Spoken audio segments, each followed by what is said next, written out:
So now we're just going to look at a very simple fly for now. And the first thing to do would be to copy the basic fly shape off.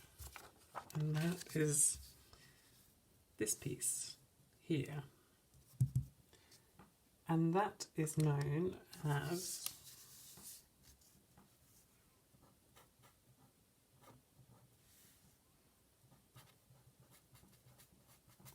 the fly piece. There are different names that people use.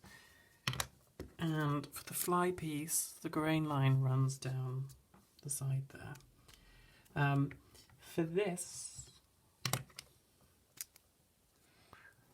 we would cut one single piece of fabric.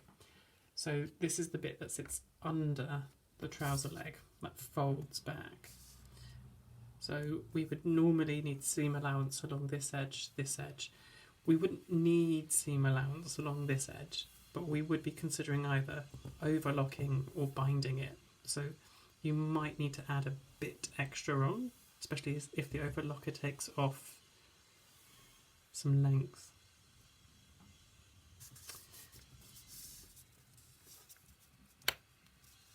So the next fly is the same, but it's bigger.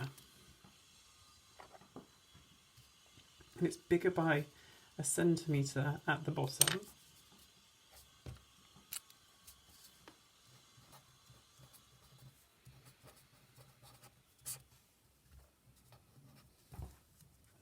Longer, but it's also wider, and we can draw that new shape onto the master pattern.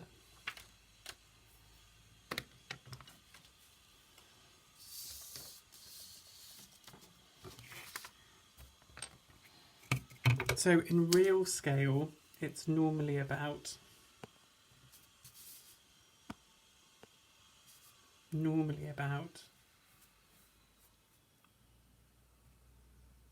a centimetre wider.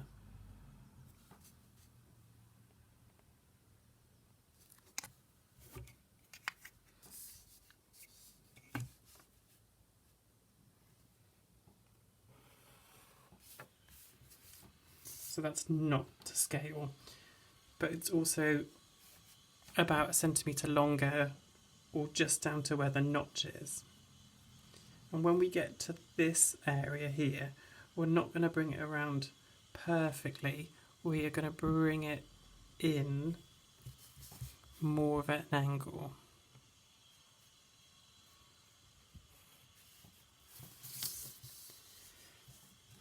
So it's always longer and it's always wider than the fly shield. And not to ruin this colourful pattern, but often you will see that they have wider points at the top as well. So when we come to copying off the pieces, this piece is always bigger, and that is just commonly known as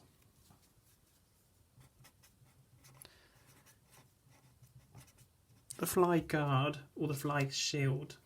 And for this, you would either